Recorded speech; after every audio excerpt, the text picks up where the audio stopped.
Rain hit the hood like gravel. Tuesday night. County Road 16. One of those long, empty stretches outside town where time seems to stop. Only two things moved this late. A tired rig driver chasing a schedule, and something worse trying to outrun it. Wes Talcott didn't expect to see the lights.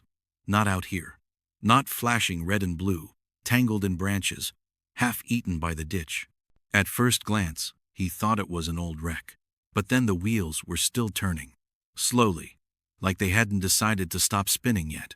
And then he saw her, slumped halfway out of the driver's door. One arm limp in the gravel, the other gripping something tight. A photo, maybe, or a badge. She bled into the mud like the ground was trying to swallow her. He hit the brakes. The emergency room at County General smelled like disinfectant and fear. Wes carried Deputy Monroe through the sliding doors at 11:47 p.m., her blood soaking through his jacket. The trauma team took one look and wheeled her straight back.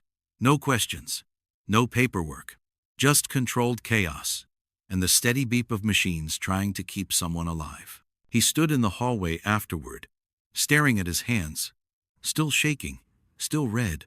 A nurse handed him a towel and a cup of coffee that tasted like it had been brewing since morning. He didn't drink it, just held it for the warmth. "Sir?" He looked up. A young officer stood nearby, notepad out, pen ready. "I'm Officer Daniels. I need to ask you a few questions about what happened tonight." Wes nodded. "Expected this." "Your name?" "Wes Talcott." "Address?" 1247 Maple Street. "And you found Deputy Monroe where exactly?" "County Road 16, about 3 miles past the grain elevator." Officer Daniels scribbled notes. "What were you doing out there?" "Delivery run, heading back from the Kroger distribution center." "At midnight?" The officer studied him. Something in his expression shifted. "Mr. Talcott, can you explain how you knew to treat her wound the way you did?" There it was, the question he'd been dreading. "I used to work in trauma care." "Used to?" "Long time ago." Officer Daniels wrote that down too. "How long ago?" "Does it matter?" "She was bleeding. I stopped it." "It matters because that was military-grade field dressing, textbook pressure bandaging. Most civilians would have panicked." Wes said nothing. The officer leaned closer. "Mr. Talcott, that kind of precision, that's not something you forget, or something you learn watching YouTube videos." Before Wes could answer, footsteps echoed down the hallway, heavy, purposeful. Deputy Chief Helen Rowe rounded the corner, still in civilian clothes but wearing her badge. She was older now, gray streaking her dark hair, lines around her eyes that hadn't been there when Darlene was alive. But she still carried herself like someone who'd seen too much and refused to break. "Wes." "Helen." She looked him up and down, took in the blood on his shirt, the exhaustion in his face. "You okay?" "I'm fine." "How's she doing?" "Surgery. Touch and go." Helen glanced at Officer Daniels. "I'll take it from here, Daniels." The young officer hesitated. "Ma'am, I said I'll take it from here." Daniels closed his notepad and walked away. But not before giving Wes one last look. Helen waited until he was gone. "Walk with me." They found a quiet corner near the vending machines. Helen fed quarters into the coffee dispenser and handed Wes a cup. "You want to tell me what really happened out there?" "I told your officer. I found her in the ditch, treated the wound, brought her here. That's what happened." "I'm asking what really happened." Wes sipped the coffee. "It was worse than the first cup." She said something before she passed out. "What kind of something?" "That she was set up. That they knew she'd be there." Helen's face went stone still. "She said not to call dispatch." "Jesus." Helen rubbed her forehead. "Anything else?" "She mentioned a flash drive. Said if she didn't wake up." He shrugged. She didn't finish. Helen was quiet for a long moment. Then she pulled out her phone and made a call. "It's me. I need you to pull all radio traffic from tonight. Everything between 9 p.m. and midnight. No, everything. And I want the duty roster for County Road 16. Because I said so." She hung up. "Wes, I need you to listen to me very carefully. What I'm about to tell you doesn't leave this room." He nodded. Deputy Monroe wasn't on regular patrol tonight. She was working undercover. Undercover what? Internal investigation. We've had irregularities, evidence going missing. Suspects getting tipped off before raids. Someone's been feeding information to the wrong people. Wes felt something cold settle in his stomach. You think someone in the department set her up? I think someone knew exactly where she'd be tonight, and they made sure she wouldn't make it back. Helen's phone buzzed. She answered it. Roe. What do you mean it's missing? When? No, don't touch anything else. I'm on my way. She hung up and cursed under her breath. What? Monroe's badge is gone. Someone took it from her uniform while she was in surgery. Why would someone? Because that badge has a built-in recording device. Everything she saw, everything she heard, it's all stored on a chip inside the badge. Wes stared at her. Without that badge, we lose her investigation. And someone's trying real hard to make sure of that. They walked back toward the trauma unit. Through the window, Wes could see Deputy Monroe on the table. Machines breathing for her. Tubes and wires keeping her tethered to life. She looked smaller than she had in the ditch.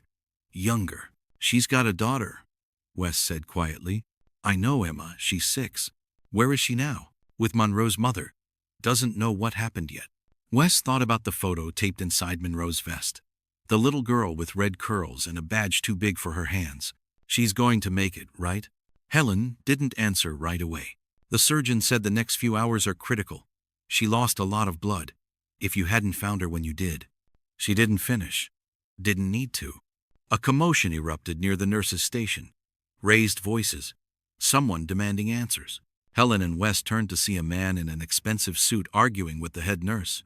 Mid-50s, silver hair, the kind of tan that came from golf courses, not construction sites. I don't care about visiting hours. I'm here on official business. The nurse stood her ground. Sir, the patient is in critical condition. No visitors except immediate family. I'm Detective Lieutenant Morrison. This is a police matter. Helen's expression darkened. Morrison, she muttered. What's he doing here? You know him? 20-year veteran. Good cop. But he's been asking a lot of questions about Monroe's assignment lately. Morrison spotted them and walked over. Chief Rowe. Heard about Monroe. Terrible thing. Lieutenant. Any word on her condition? Still in surgery. Morrison nodded gravely. And this is? Wes Talcott. He's the one who found her. Morrison extended his hand. Lucky thing you came along when you did, Mr. Talcott. Wes shook it. Morrison's grip was firm, but his eyes were calculating. I understand you have medical training? Some. Must have been quite extensive. The paramedic said your field dressing probably saved her life. I did what I could. Modest. I like that. Morrison smiled, but it didn't reach his eyes. Tell me, what exactly were you doing on County Road 16 at that hour? Helen stepped forward. He already gave his statement, Morrison. Of course, just curious. Morrison's smile widened. It's just that County Road 16 is pretty far off the beaten path for a delivery route. Not if you're coming back from the distribution center, Wes said. Right. The distribution center. Morrison nodded. Funny thing, though. I called them. They said their last delivery went out at 8 p.m. The hallway went quiet. Helen's hand moved instinctively toward her weapon. Wes felt the walls closing in. Maybe they were mistaken, he said carefully. Maybe. Morrison's eyes never left his face. Or maybe you were out there for a different reason. What are you suggesting, Lieutenant? Helen's voice carried a warning. I'm not suggesting anything. Just trying to understand how a former trauma nurse happened to be in exactly the right place at exactly the right time to save an undercover officer who was investigating police corruption. The words hung in the air like smoke. Morrison pulled out his business card and handed it to Wes. Mr. Talcott, I think we should continue this conversation downtown. When you're ready. He turned to Helen. Chief, I'll need to see Monroe's personal effects for the investigation. What's left of them are evidence. Of course, I'll get the paperwork. Morrison walked away, his footsteps echoing down the hallway. Helen waited until he was gone. Wes, I need to ask you something, and I need you to tell me the truth. Okay. Is there any reason at all, that someone might think you're involved in this? Wes thought about the camera shutter he'd heard in the woods, about Morrison's questions, about the missing badge and the flash drive Monroe had mentioned. No, he said. But even as he said it, he wondered if that was still true. His phone buzzed. It was a text message from an unknown number. Stop asking questions. Some secrets are worth dying for. Wes showed Helen the screen. She read it twice. We need to get you out of here, now. What about Monroe? She's safe here. You're not. As they walked toward the exit, Wes caught a glimpse of Morrison through the trauma unit window. He was standing over Monroe's bed, searching through her belongings, looking for something. And from the expression on his face, he hadn't found it yet. Didn't think, didn't flip a coin, didn't pray for a sign. He just pulled over like he always did. Wes never meant to live like this. Not in a truck doing grocery runs for 2 counties. Not in a rented house with a chain-link fence and a leaky kitchen faucet. But when Darlene died 3 years ago, he'd stopped everything that came before. His job, his music, his future. Now he raised Angie, 8 years old and fiercely curious. Packed her lunch with crustless sandwiches every morning. Drew smiley faces in her thermos lids like her mom used to. He told people he didn't miss trauma care. Said it was thankless, brutal. But truth was, he still heard the sucking chest wounds in his sleep. Still kept the old medic kit in the truck, buried under paper towels and a worn-out ice scraper. The rain picked up. He grabbed the flashlight from his glove box and stepped out. His steel-toed boots sank into the shoulder. He made his way down toward the ditch, blinking against the downpour. The car was a patrol unit. Sheriff's Department. Number stenciled. But the window shattered clean through. Airbags deployed. Hood crumpled. But no backup vehicle. No sirens. No footprints. That felt wrong. She was younger than he expected. Maybe late 20s. Blonde. Brown roots growing in. Her badge said Monroe. Her vest was shredded. Red-soaked shirt beneath. Blood pooled under her ribs. He saw the wound right away. High left quadrant. Deep. She was leaking fast. Her mouth moved, barely audible through the hiss of rain. Don't call dispatch. Wes frowned. Don't call? I was set up, she whispered. They knew I'd be here. She tried to raise her weapon but didn't have the strength. Wes bent close. Save your breath. I've got you. She blinked hard, like trying to stay tethered. He leaned down further, reached gently under her back to get leverage. And that's when he saw it. A child's photo, taped inside her vest pocket. Little girl, red curls, missing front teeth, holding a badge almost as big as her head.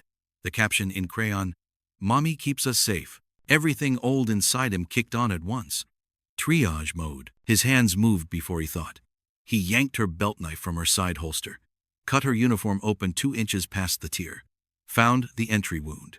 Deep laceration, possibly puncture. He grabbed the roll of gauze from his bag and pressed down hard.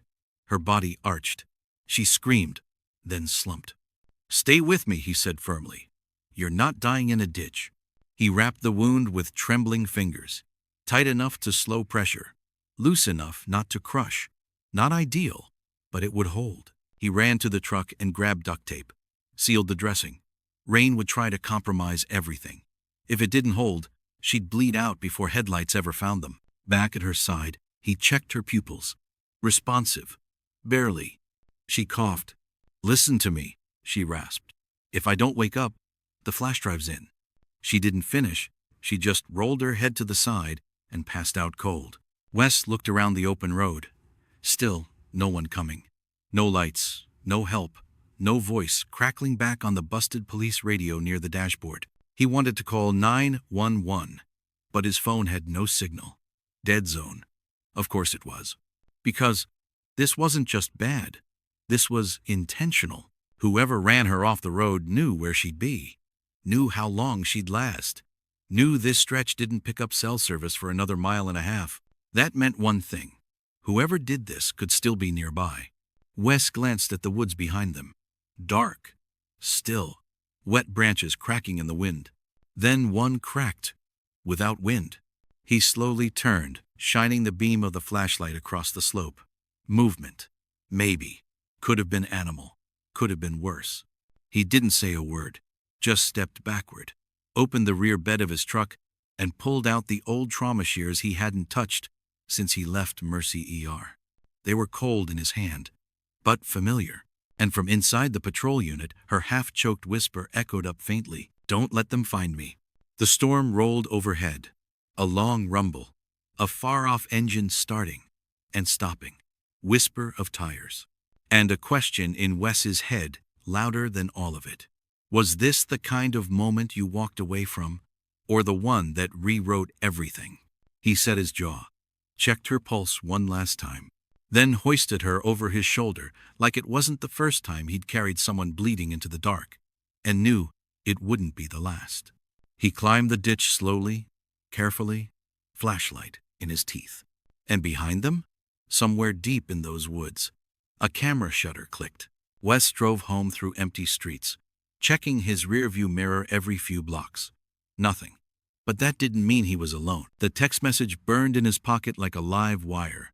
Stop asking questions. Some secrets are worth dying for. He'd forwarded it to Helen before leaving the hospital. Her response came back in seconds. Don't go home. Not yet. But he had to. Angie was there. 1247 Maple Street looked the same as always. Porch light on. Angie's bike leaning against the fence. Mrs. Patterson's cat prowling the hedge between their yards. Normal. Quiet. Too quiet. Wes parked in the driveway and sat for a moment, engine ticking as it cooled. He studied the windows, the shadows, the spaces between houses where someone could hide. His phone rang. Helen, you there yet? Just pulled up. See anything unusual? No? But that doesn't mean much. Wes, listen to me. If Monroe was right about being set up, then whoever did this knows you found her. They know you brought her in, and they know you can identify them. I didn't see anyone. Doesn't matter. You're a witness. That makes you a problem. Wes got out of the truck and walked toward the front door. Phone pressed to his ear. What do you want me to do? Run? Leave Angie? I want you to be careful, and I want you to call me if anything at all, feels wrong. He unlocked the front door and stepped inside. The house felt different. Not wrong exactly, just shifted, like someone had been there and tried very hard to make it look like they hadn't. Helen, what? Someone's been in my house. It was subtle, the kind of thing you'd only notice if you lived somewhere long enough to know exactly how you left things. The kitchen chair pushed in too far. The mail stack rotated 90 degrees. Angie's backpack moved from the counter to the table. Are you sure? Helen's voice was tight. I'm sure. Wes walked through the living room, checking corners, looking for what was missing rather than what was there. In the hallway, he found it. The drawer where Darlene used to keep important papers, insurance documents, Angie's birth certificate, his old military records, was pulled out an inch. He opened it. Empty. Everything gone. They took my files, he said into the phone. What kind of files? Everything. Military service records, medical certifications, Darlene's death certificate. Why would they want? A sound from upstairs cut her off. Footsteps. Small ones. Angie. Daddy? Wes's heart stopped. She was supposed to be at her aunt's house. Angie? What are you doing here? Aunt Carol brought me home early. I forgot my science project. She appeared at the top of the stairs in her pajamas, rubbing her eyes. Why are you whispering? Wes forced a smile. Just talking to Chief Rowe. Go back to bed, sweetheart. Is everything okay? You look scared. Everything's fine. I'll be up in a minute. Angie hesitated, then padded back to her room. Helen's voice crackled through the phone. Wes, get her out of there. Now. Where am I supposed to take her? It's past midnight. I don't care. Pack a bag and go to a motel. Somewhere public, somewhere safe. Wes was about to respond when he heard it. A car engine, idling, outside. He moved to the front window and peered through the blinds.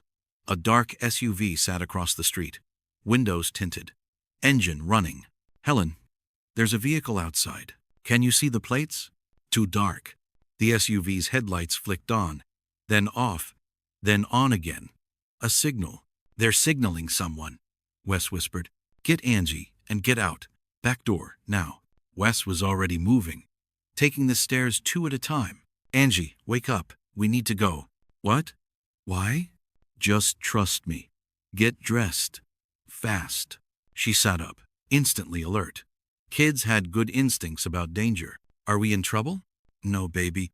But we need to leave for a little while. She pulled on jeans and a sweatshirt without arguing. grabbed her backpack from the floor. Daddy, I need to tell you something. Tell me in the car. But it's important. It's about the shiny thing. What shiny thing? The star badge. The one from your truck. Wes stopped cold. What badge? The police badge. I saw it on your passenger seat when you picked me up from school yesterday.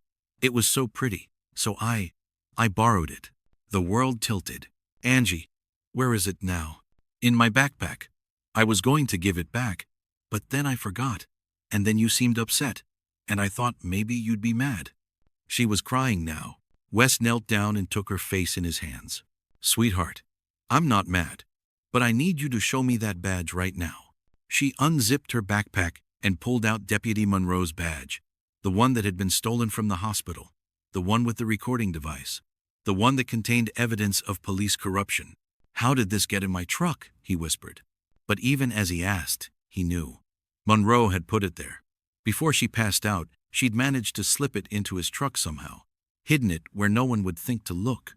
She'd been trying to tell him about the flash drive, but it wasn't a separate device.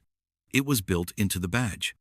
And it had been sitting in his 8-year-old daughter's backpack for 24 hours. Downstairs, glass shattered. Someone had just broken in through the back door.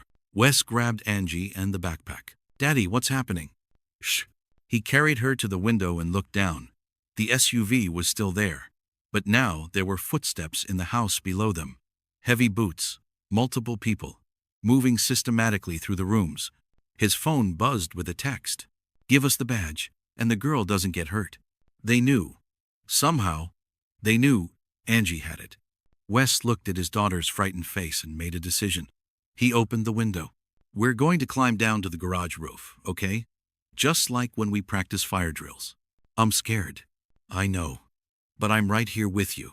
He helped her through the window first, then followed. They crept across the garage roof and dropped into the neighbor's yard. Mrs. Patterson's motion light flicked on. In the distance, he heard car doors slamming. Engine starting. They were coming. Wes pulled out his phone and called Helen. We're out, but they know about the badge. How could they possibly? I don't know. But they do. He looked down at Angie, clutching her backpack like it contained the most important thing in the world. Which, apparently, it did. Helen, whatever's on that recording, it's worth killing for. Then we better make sure the right people hear it first. Behind them, flashlight beams swept through his house. Voices shouted orders. And somewhere in the darkness, Wes realized that saving Deputy Monroe had been the easy part. Now he had to save his daughter. And maybe, if they were lucky, they'd save themselves too. The Sunrise Motel sat on the edge of town like a forgotten promise. Neon sign flickering. Half the letters burned out. The kind of place where people paid cash and didn't ask questions. Perfect. Wes pulled into the parking lot at 2:17 a.m. Angie asleep in the passenger seat, her backpack clutched against her chest like a shield.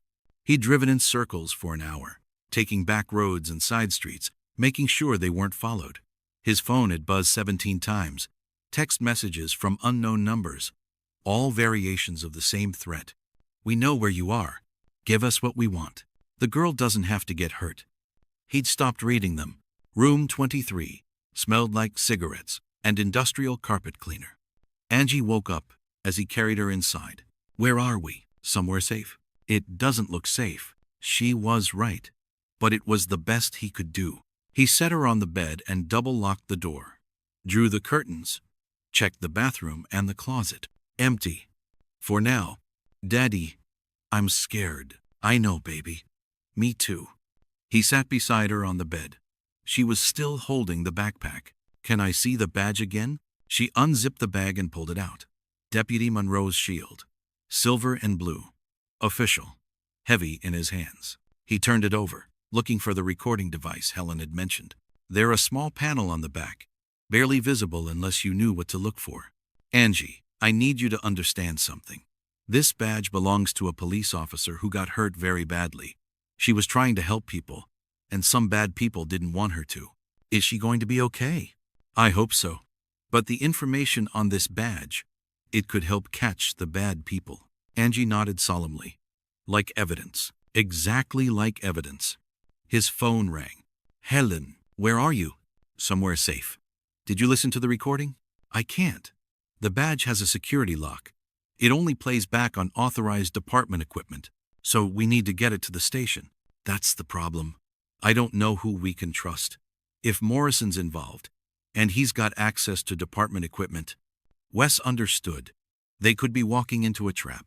What about the FBI? I've got a contact. Agent Sarah Chen. She's clean, but she's in Indianapolis. Won't be here until morning. We might not have until morning. Through the thin motel walls, he heard a car door slam. Then another. Angie grabbed his arm. Daddy? He moved to the window and peered through a gap in the curtains. 2 vehicles in the parking lot that hadn't been there before. Dark sedan. Government plates. Men in suits getting out. But something was wrong with the picture. These weren't FBI agents. They moved wrong. Looked wrong. One of them had a visible shoulder holster under his jacket. The other was talking into a radio. Helen, we've got company. What kind of company? The kind that doesn't knock.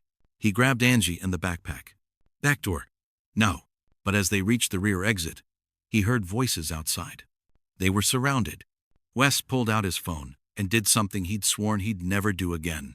He called a number he'd memorized but never used. It rang twice. Marcus Webb. Marcus, it's Wes Talcott. Silence. Jesus, Wes. It's been what, 5 years? I need a favor. What kind of favor? Marcus Webb had been Wes's commanding officer in Afghanistan. A good man who'd gone into private security after his discharge. The kind of person who knew how to make problems disappear. I've got evidence of police corruption.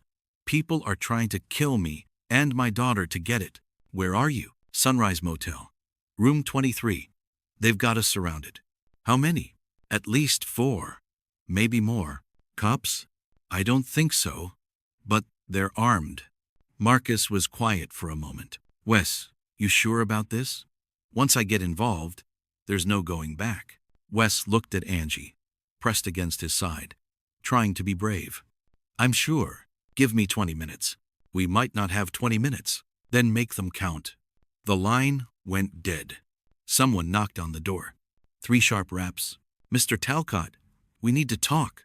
The voice was calm, professional, the kind of tone that suggested cooperation would be appreciated but wasn't required. We know you're in there. We know you have something that belongs to us. Wes didn't answer. Mr. Talcott, we're not here to hurt you. We just want to resolve this situation peacefully. Angie whispered. Should we answer? Wes shook his head. The knocking stopped. Footsteps moved away from the door. Then he heard the sound of metal on metal. They were picking the lock. Wes grabbed the desk chair and wedged it under the door handle. It wouldn't hold them long, but it might buy a few minutes. He pulled out the badge and looked at it again. Whatever was on that recording, it was worth killing for, which meant it was also worth dying for. But not Angie. Never Angie. He made a decision. Sweetheart, I need you to hide in the bathroom. Lock the door. Don't come out until I tell you to. What about you? I'm going to talk to these men. Daddy? No, it's going to be okay, I promise. She hugged him tight. I love you. I love you too, baby. Now go. She ran to the bathroom and locked the door. Wes took a deep breath, removed the chair from the door, and opened it. 3 men stood in the hallway. Suits. Serious faces. The kind of people who solve problems with extreme prejudice. Mr. Talcott, gentlemen, we believe you have something that belongs to us. I believe you're mistaken. The man in the middle smiled. Mr. Talcott, we can do this the easy way or the hard way. But either way, we're leaving here with that badge. Wes looked past them to the parking lot. No sign of Marcus yet. He was on his own. And if I refuse, then your daughter becomes an orphan. The words hit him like a physical blow. But they also clarified everything. These weren't law enforcement officers. They were killers. And they'd just made the biggest mistake of their lives. They'd threatened his daughter. Wes stepped back into the room. The badge is in the bathroom, with my daughter. Get it. She's scared. Let me talk to her first. The men exchanged glances. You have 30 seconds. Wes walked to the bathroom door. Angie, I need you to give me the badge. Daddy, I'm scared. I know. But everything's going to be okay. He heard her unlock the door. She opened it a crack and handed him the badge. "Stay in there," he whispered. "No matter what you hear." She nodded and locked the door again. Wes turned back to the men. "Here's your badge." He held it up, then threw it as hard as he could through the window. Glass shattered. The badge flew into the parking lot, and in the distance, he heard the sound of approaching motorcycles. Marcus had arrived. The sound of shattering glass hung in the air like a gunshot. For a moment, nobody moved.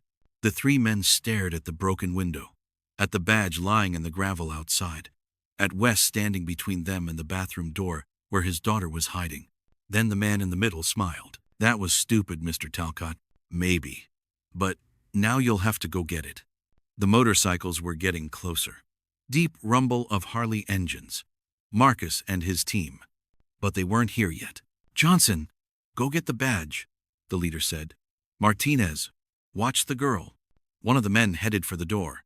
The other moved toward the bathroom. Wes stepped in front of him. "She stays out of this. Move." "No."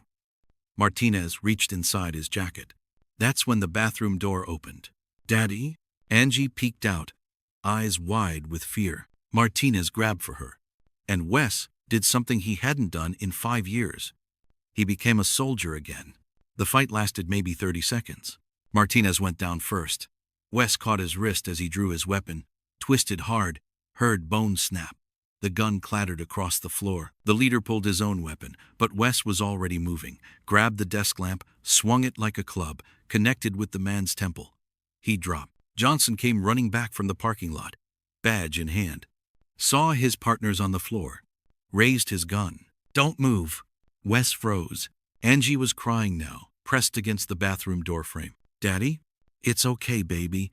Everything's okay." Johnson's hand was shaking. "Amateur. Scared.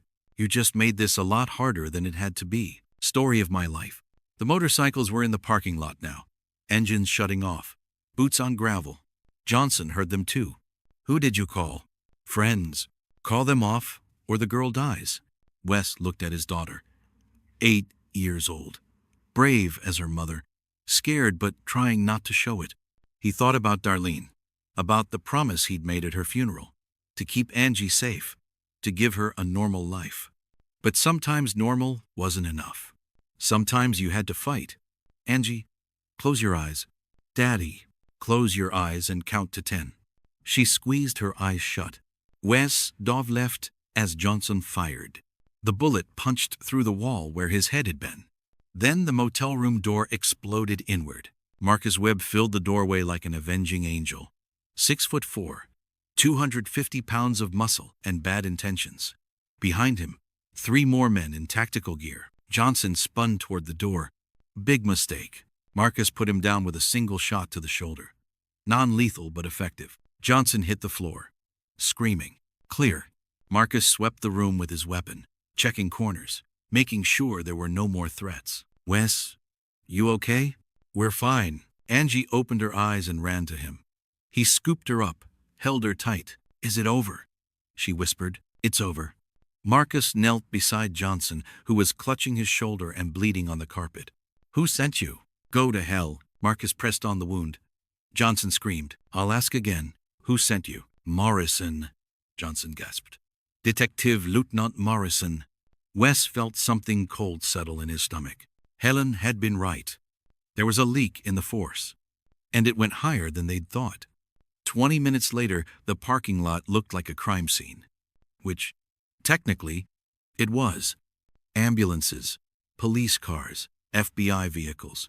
Agent Sarah Chen had arrived from Indianapolis with a full tactical team. The 3 men were in custody. The badge was in evidence. And Wes was giving his statement for the 3rd time. So Morrison was feeding information to the cartel, Agent Chen said. That's what Johnson claimed. And Deputy Monroe was investigating the corruption when she was run off the road. Yes. By Morrison's people. That's my understanding. Agent Chen closed her notepad. "Mr. Talcott, you realize you could have been killed tonight. I realize a lot of things. Why didn't you just give them the badge?" Wes looked across the parking lot at Angie, sitting in the back of an ambulance, getting checked out by a paramedic. She was telling the EMT about her science project. Something about volcanoes. Normal kid stuff. Because some things are worth fighting for. 6 months later, the community center in downtown Millfield buzzed with quiet conversation. Folding chairs arranged in neat rows. A banner hanging from the ceiling. First aid for everyone. Sponsored by the Talcott Foundation. Wes stood at the front of the room, demonstrating CPR on a training dummy. The key is compression depth, he said. At least 2 inches. Don't be afraid to push hard. Broken ribs heal. Dead doesn't. Nervous laughter from the audience. 30 people had signed up for the class. Teachers, shop owners, retirees, regular folks who wanted to know how to help when help was needed. In the back row, Deputy Rachel Monroe sat with her daughter Emma. 6 years old, red curls, gap-toothed smile. She was coloring in a book while her mother took notes. Monroe was back on duty. Light desk, work for now, but alive. Healing. Morrison was in federal prison. The cartel operation had been shut down, and Wes had found something he'd lost when Darlene died. Purpose. After class, Monroe approached him. Good session, thanks. How are you feeling? Better every day. She paused. I never properly thanked you. You don't need to. Yes, I do. You saved my life. And you saved Emma's future. She pulled something from her pocket. A photo. The same one that had been taped inside her vest that night. Emma holding a badge, grinning at the camera. But this one was different. This one was signed. To Mr. Wes, thank you for bringing my mommy home. Love, Emma. She wanted you to have it. Wes looked at the photo. At the little girl who'd almost lost her mother. At the mother who'd almost lost everything. Tell her thank you. Tell her yourself. Emma had finished coloring and was walking over, her picture in hand. Mr. Wes, look what I drew. It was a volcano. Red and orange crayon erupting from a brown mountain. That's beautiful, Emma. It's like the one in my science project. Daddy says volcanoes are dangerous, but they also make new land. Like how scary things can make good things happen. Wes smiled. Out of the mouths of babes. Your daddy's a smart man. He's not my daddy, but he's nice. Mommy says he might be my daddy someday. Monroe blushed. Emma, we talked about this. I know, but I like him.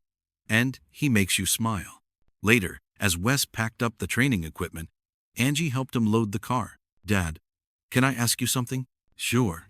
That night at the motel, were you scared? Wes thought about it, terrified. But you did it anyway. Sometimes being brave isn't about not being scared. It's about doing the right thing even when you are scared. Is that why you teach these classes? Partly. But mostly I teach them because your mom would have wanted me to. Angie nodded. I think she'd be proud of you. I think she'd be proud of both of us. They drove home through quiet streets. Past the hospital where Monroe had fought for her life.